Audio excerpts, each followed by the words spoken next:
I've looked over and I've seen the promised land. I may not get there with you, but I want you to know tonight that we as a people will get to the promised land. Welcome and thank you for joining us. I'm Ashanti Ford.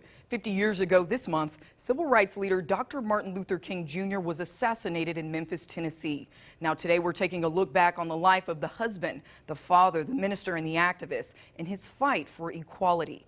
Martin Luther King was in Memphis to support more than 1,000 black sanitation workers who were on strike, protesting for better pay and working conditions. Now, 40% of the sanitation workers were on welfare because the wages were just that low. Average pay for a man was $1.80 for a full 9 hours of work. Now, today that $1.80 would be considered $12.58 with no pension, no benefits, or vacation time. Employees had to show up for work every single day. But it was the strike that brought Dr. King to Memphis. But as Rudy Williams reports, there's so much more to this story. I was on one front line, then come back home and get on another front line. Elmore Nickelberry returned to Memphis after the Vietnam War to the only job he could find, collecting garbage for the Memphis Sanitation Department. 64 years later, he still works there. He recalls the days leading up to the Memphis sanitation workers' strike of 1968. There's a doubt in my mind. I thought one time they wouldn't know do it. On February 11th, 1968, T.O. Jones, a former sanitation worker fired for trying to organize a union, called for the massive march from a downtown tire store to Memphis City Hall to address their concerns with Memphis Mayor Henry Loeb. Evidence of the unsafe working conditions. Just 2 weeks earlier, 2 Memphis sanitation workers were crushed to death in the back of a garbage truck which malfunctioned when they took shelter from a driving rainstorm. But they were living in poverty, and many of the sanitation workers lived in neighborhoods without sewage systems. The men were forced to work in bad weather, carrying garbage in tubs above their heads, the liquid waste leaking down onto them, and nowhere to clean themselves. I couldn't ride the bus, because when I ride the bus, people tell me that I was nasty garbage man, so it made me feel bad, so I started walking home.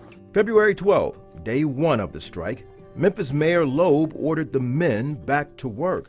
T.O. Jones, along with attorneys representing the workers and union organizers, began negotiations with the city, but it was short-lived. February 14th, negotiations break down. Sanitation workers wanted the city to recognize their union.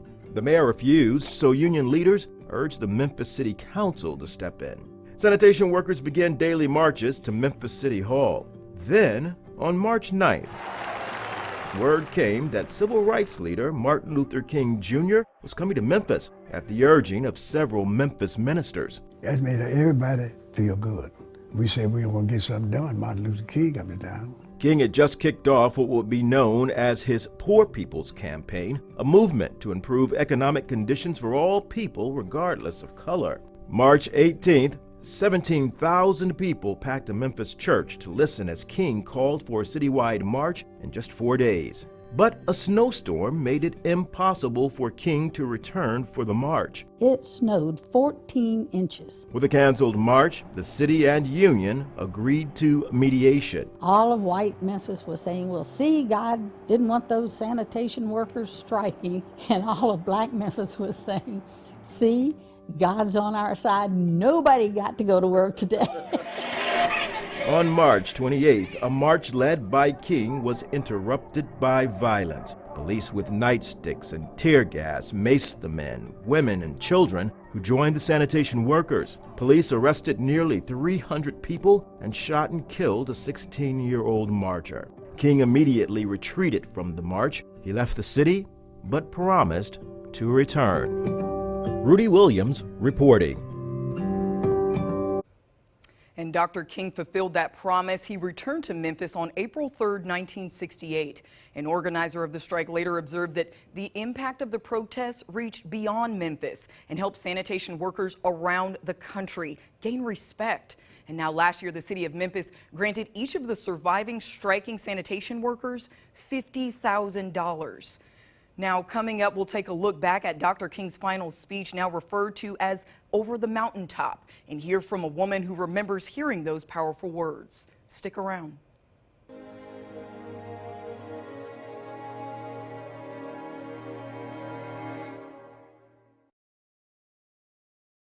I got hurt in a car wreck, and the insurance company's giving me the runaround. Call in the bull. Call Brad. I called in the bull, and my case was worth $390,000. Call me.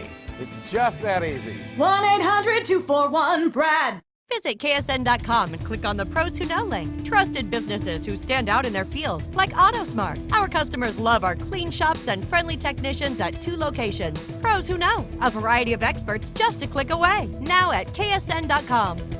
Schofield Hatchet Collision Center will get you back on the road. We specialize in collision repair, paintless dent repair, hail damage repair, windshield and glass replacement. Plus, we offer a lifetime guarantee. Schedule your free estimate today. Schofield Hatchet Collision Center.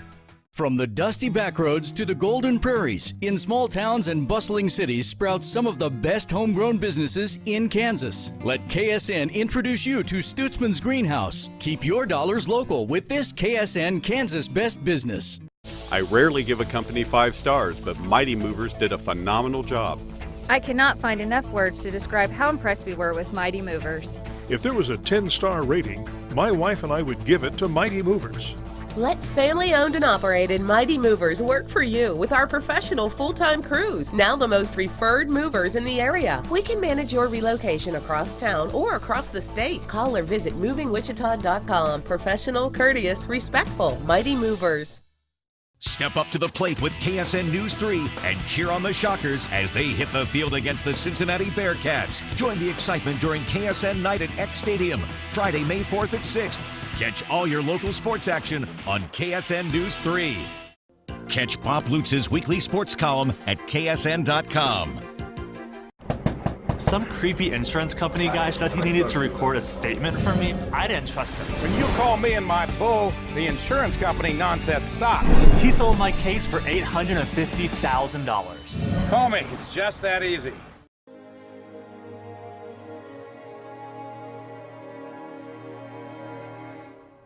Dr. Martin Luther King Jr. delivered his final speech on April 3, 1968 in Memphis.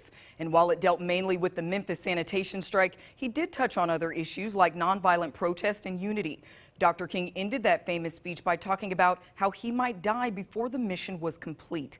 Katina Rankin spoke to 2 people who were actually there that night, hanging on to Dr. King's every word. Nothing would be more tragic than to stop at this point in Memphis. It's been 50 years since Dr. Martin Luther King Jr. gave his famous mountaintop speech at Mason Temple in Memphis, Tennessee. He was our leader.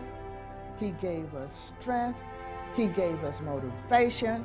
He was an example, and he preached brotherhood and peace. And Tennessee State Representative Johnny Turner remembers that night like it was yesterday. I have never, before that time and since that time, seen something like that. I mean, lightning, thundering. It was just indescribable.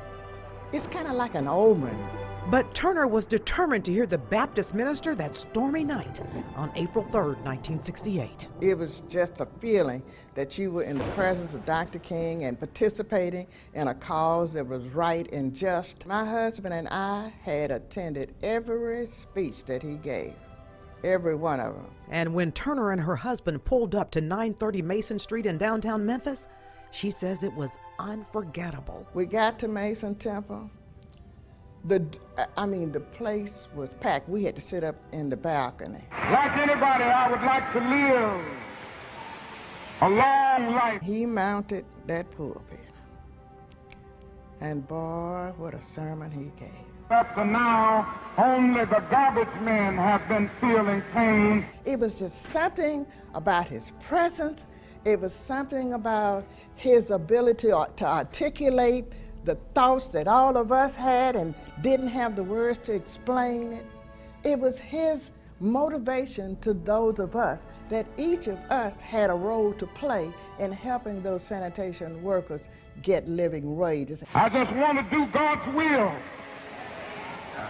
And he's allowed me to go up to the mountain. Gloston Anderson, a worker at the Memphis Kellogg's plant, was there at Mason Temple too. Maybe 300 or 400, all you could get in. It was just packed. Anderson says King's words electrified the room. They just shouted, and they grabbed him and hugged him. That's when they walked off stage. When he got through, there wasn't a dry eye in the place. It was no one sitting. We gave him an ovation that was unreal. We were fixated. When Dr. King preached, you hung on to every word. It was like magnetism. We just know that he preached his heart out. And 5 decades later, Turner remembers. She remembers his sermon about brotherhood and of peace. But she says his dream has not yet been achieved 50 years later. Dr. King's dream is still to be realized. He's been deceased for 50 years. It's about time to wake up from this nightmare and make his dream a reality. But I want you to know tonight that we as a people will get to the promised land. Powerful story. Now, some of Dr. King's other famous words came during his I Have a Dream speech in August of 1963. And while many of you may be familiar with that speech, did you know that was not his first speech at the Lincoln Memorial? No. 6 years before he spoke those iconic words at the March on Washington, Dr. King was among the civil rights leaders who spoke during the prayer pilgrimage for freedom. And now this is where he urged America to give us the ballot, advocating for voting rights for African Americans and putting him at the forefront of civil rights leadership. And now coming up, the bullet knocked him to the ground. I turned and saw him follow. We take a look back on the fateful day that ended with Dr. Martin Luther King's death.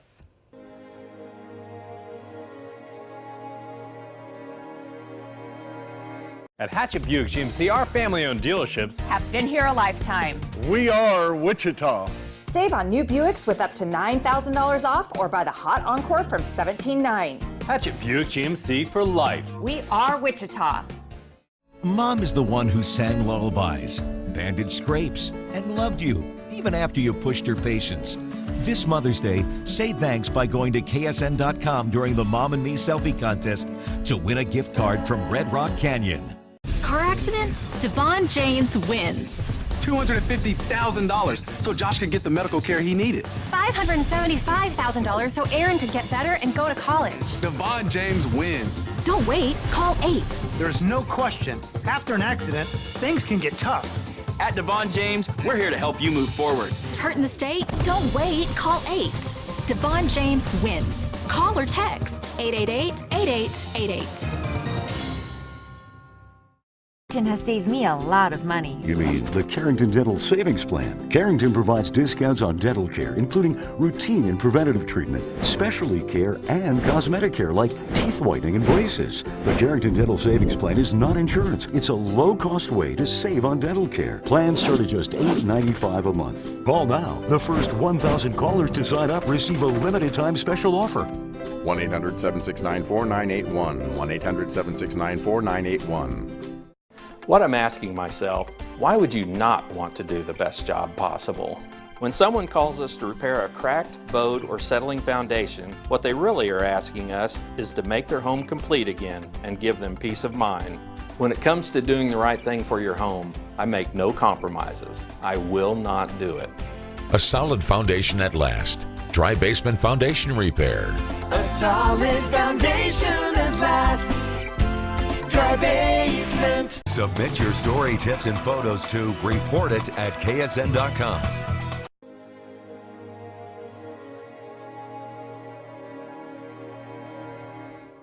Welcome back.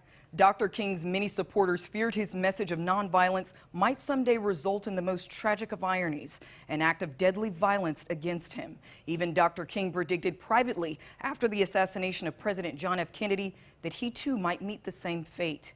On April 4th, 1968, at the age of just 39, those worst fears came true. A sniper's bullet ended the life of a civil rights leader whose impassioned speeches and peaceful protests changed this country. Richard Ranson takes us through that terrible day in Memphis, Tennessee. Dr. Martin Luther King almost didn't come to Memphis that fateful day. There was a lot of dissension and debate about where the movement should go in those last days. Memphis historian and author Hampton Side says King's inner circle were at odds with King about where the movement was headed and concerned about King's safety. Friend and pastor James Netters, who was also a Memphis city councilman, encouraged King to return to Memphis for what would be a peaceful march in support of striking sanitation workers. I was so fond of him. He was my mentor. He was my idol. They both knew the entire movement of nonviolence was on the line. King left Atlanta April 3rd, but even before his plane could get off the ground, an anonymous bomb threat delayed the flight for an hour. When the jet finally took off, King is said to have joked, "It looks like they won't kill me on this flight." The next day, April 4th, King was upbeat. So was Reverend Netters. With a federal injunction delaying the march, Netters hoped the march might not even be necessary. In fact, less than an hour before the assassination, Netters had just secured the 9 city council votes needed to settle the sanitation strike and override a mayoral veto. But history would have something else in mind. Dr. King was in room 306 getting ready for dinner. Meantime, across the street, a firehouse, station number 2. Some undercover Memphis TACT officers are watching from a window, looking down below, not expecting any trouble. And then from the boarding house, overlooking it all, James Earl Ray, who was about to be presented with an opportunity that he thought he was going to have to wait days for. King's location and even his room number had been reported in the local media. But even so, Ray must have been surprised to see Dr. King on the second balcony of the Lorraine Motel. Accounts say Ray quickly got his rifle and belongings, took a few short steps from his room to the communal bathroom, and cracked open the window. Memphis minister Reverend Billy Kiles was on the balcony with King. Hey guys, come on, let's go. By that time, the shot rang out. Kapow! The bullet knocked him to the ground. I turned and saw him fall. The images would be broadcast around the world. Reverend Netters was just blocks away. Bedlam. I broke up. They killed my man, and they took a whole lot to calm me down. Dr. King was pronounced dead an hour later. Remarkably, James Earl Ray slipped out of Memphis, and the largest manhunt in U.S. history was underway. It would take 60 days to find him. Ray was about to board a plane bound for Belgium and then Rhodesia, and he almost got away with it. Few think he acted alone. Money is the big question. Where did he have the money to do all this stuff? Nobody could do that much of a crime and then disappear that quickly and get completely out of the country. He had a lot of help. 50 years later, the magic of King's message and mystery surrounding his death live on. I'm Richard Ransom reporting. James Earl Ray confessed to killing Dr. King almost a year later, but spent the rest of his life trying to take it back, insisting he was not the only one involved. A congressional committee in 1978 concluded it was likely that Ray did not act alone. Before he died in 1998, he received unexpected support from the King family. Dr. King's son actually met with Ray. Ray changed his story once again, telling Dexter King, "I had nothing to do with killing your father." Dexter King shook Ray's hand and said, "I believe you." Still ahead. Dr. King traveled the country fighting for equal rights. We'll take a look at some of the stops he made right here in Kansas.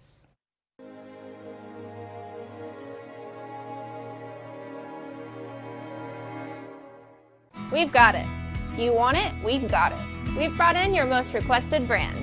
We've got Samsung's innovation and Speed Queen's longevity. Fisher & Paykel offers a 22-pound capacity. What? Don't forget Maytag. Like always, we service it all, even TVs. So skip the big box stores. Come see us at Herb Snow & Son Appliance Center, where we're still the dependability people.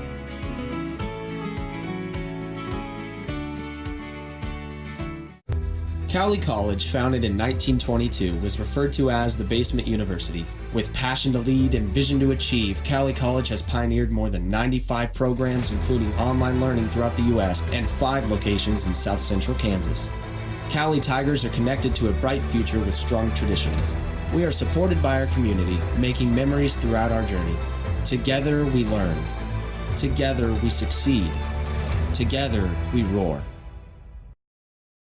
Your pet leaves fur wherever he goes, and it's impossible to clean when it gets on your clothes. Not anymore! Introducing the Hurricane Fur Wizard, an all-new extra-large lint brush that picks up fur and lint with ease, then cleans up instantly with a self-cleaning base. Fur Wizard is faster because of the double-sided action. It cleans up twice as much in half the time of other lint brushes. Plus, with just one dip, both sides are cleaned up quick, and just remove the base clip to empty. Look, a tape roller needs so many sheets, while just a few swipes of Fur Wizard easily cleans the entire surface. No refills are ever needed. Use it over and over again. Get your Hurricane Fur Wizard for just $19.99. But wait, call now and you'll also get the Fur Wizard Mini absolutely free. Perfect for quick on-the-go cleanups. It has a self-cleaning base too. But wait, call now and you can get a second complete Fur Wizard set. Just pay separate fee. Here's how to order.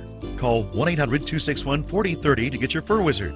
Call or visit myfurwizard.com. So call 1-800-261-4030. Order now. It's local, it's the latest, it's free. Download the KSN News app today.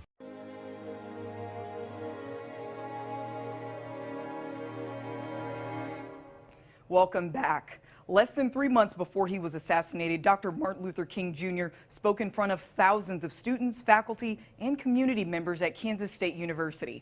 His speech, titled "The Future of Integration," addressed the state of racial inequality in our country. He stressed the importance of peaceful protests instead of violence and riots. Dr. King said he saw hope in young college students, saying, and I quote, "It is the student generation that is saying to America, there must be a revolution of values, and is forcing America to renew and review its own values." Nearly 40 years later, a bust of Dr. King was unveiled on K-State's campus.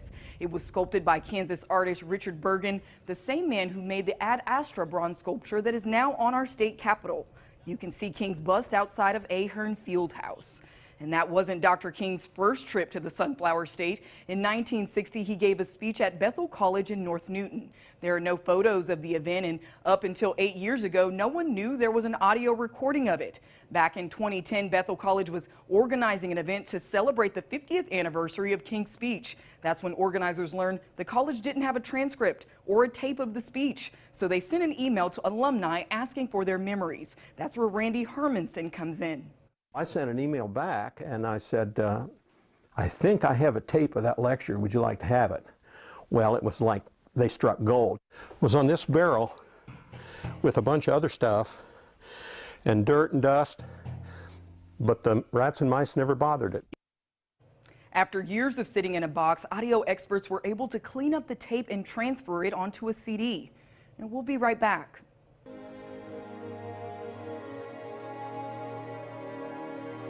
I just picked up the cake for the baby shower. You know she's having a boy, right? Need to make a quick switch? We thought about that. Joe! Need a little more room? We thought about that. Hold on, Joe's texting me. Need to stay connected? You have a message from Joe. We even gave that a thought too. Buick Encore and Buick Envision, part of Buick's 3 SUV lineup. Current non-GM owners, get this low mileage lease on this Encore for around $199 per month, or get $6,250 purchase allowance on most Encore models. Everyone's been touched by a caring nurse, a professional who is there to help in difficult times. Brad Postotnik Law would like to honor a Kansas nurse who has helped you or your family.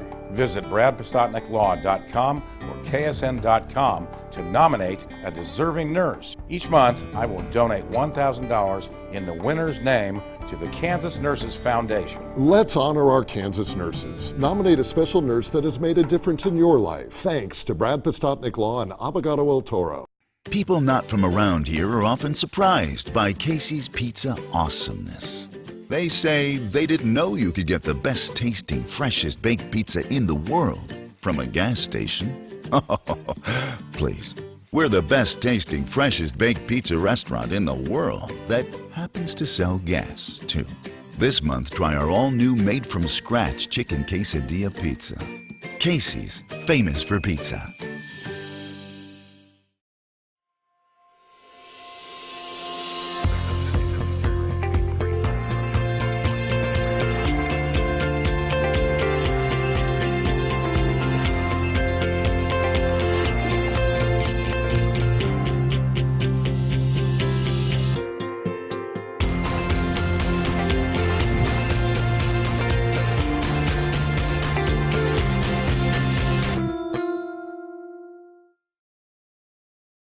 It's local, it's the latest, it's free.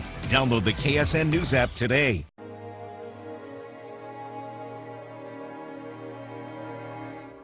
And another civil rights icon is sharing memories of Dr. King.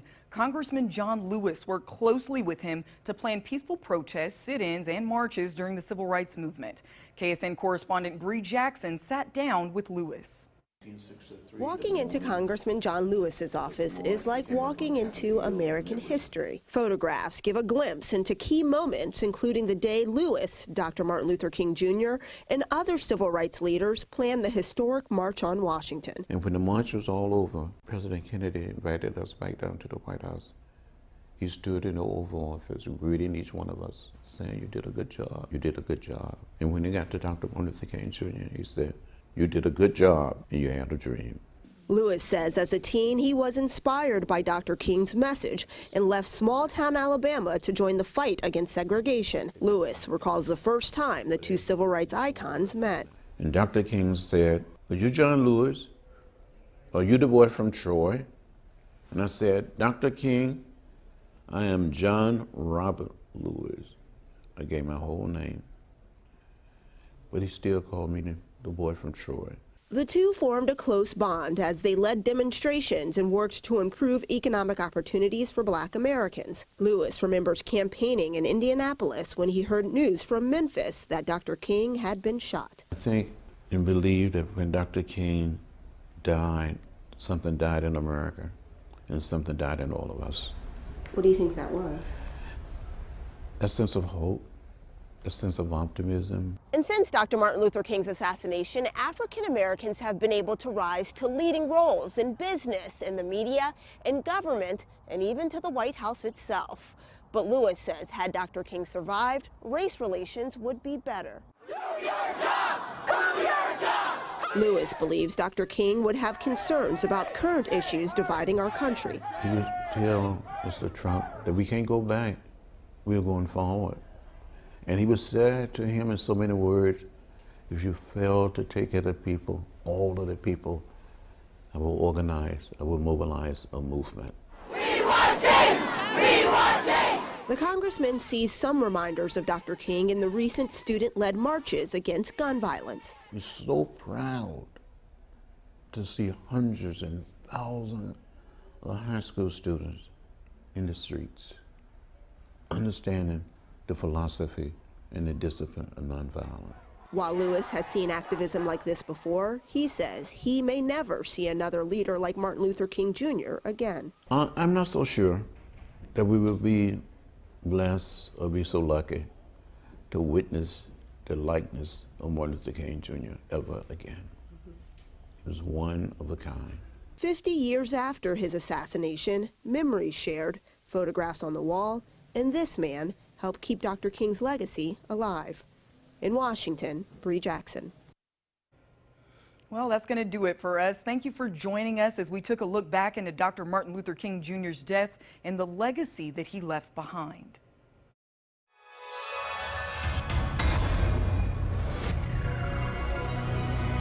About our